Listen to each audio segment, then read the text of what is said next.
এটা একটা রেডি গলা আমি নিয়ে নিয়েছি কাপড়ের। তো সেই গলাটাতে আমি তোমরা দেখতে চেয়েছো যে রেডি গলা আমরা কিভাবে কাটবো। তো এই গলাটা আমি কিভাবে কাটছি দেখো। যেহেতু রেডি করা আছে তো আমি প্রথমে 6 মেপে নিব। 6 মেপে নিলাম। তারপর ধারে ধারে 1/2 ইঞ্চি রেখে আমি দাগ দিয়ে দেব। যেটা যেভাবে গলার শেপ ওরা রেডি করে দেবে সেটাই আমাদেরকে কাটতে হবে। যেহেতু রেডি গলা, না কাটলে ডিজাইনটা আমার নষ্ট হয়ে যাবে। তো এইভাবে আমি গলাটাকে কেটে নিলাম, ড্রয়িং করে নিলাম। এটা কিন্তু আমি কাটবো না, এর উপরে কাপড় বসিয়ে আমি সেলাই করে নেব। কীভাবে সেলাইটা করছি দেখো।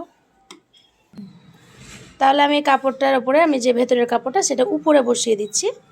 দেখো ওটা উপরে বসিয়ে দিলাম। এবার যে ড্রয়িংটা করা আছে, যেহেতু আমার পাতলা কাপড় পিছনে দেখা যাচ্ছে ড্রয়িংটা, সে ড্রয়িং বরাবর আমি সেলাইটা করব। ড্রয়িং বরাবর আমি সেলাইটা করতে আরম্ভ করছি।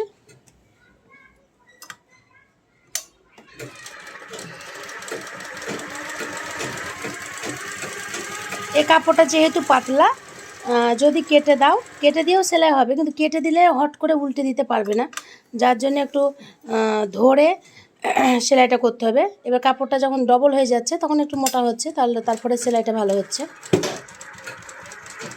এভাবে আমি ধরে ধরে প্রথমে সেলাইটা করে নেব।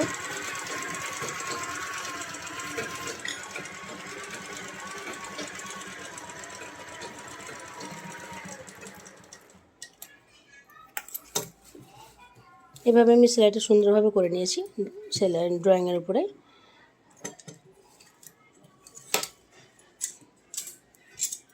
এবার আমি কাটছি। তোমরা যদি মেশিনের উপর রেখে না কাটতে পারো, নিচে রেখে কাটতে পারো, কোনো সমস্যা নেই। কাপড় যেখানে সেলাই করেছে তার একটু ছেড়ে কাটবে, তাহলে উল্টে দিলে সুবিধা হবে। একটু কাট লাগিয়ে দিলে গোলটা বসে যাবে।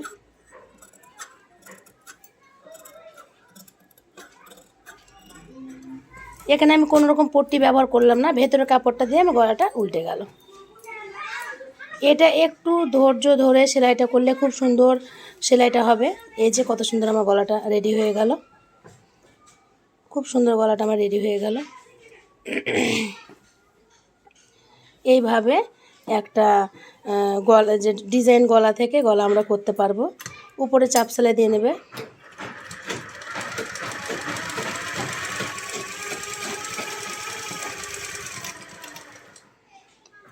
যদি মনে হয় কোনো পিন কোনো হয়তো আটকাচ্ছে কোনো জায়গায়, সেই জায়গার পুঁথিটাকে উঠিয়ে যদি ফেলা যায় উঠিয়ে ফেলে দেবে, নাহলে ছুঁচটা বারবার ভেঙে যাবে। খুব সাবধানে কাজ করা চুড়িদারের কাজ করতে হয়।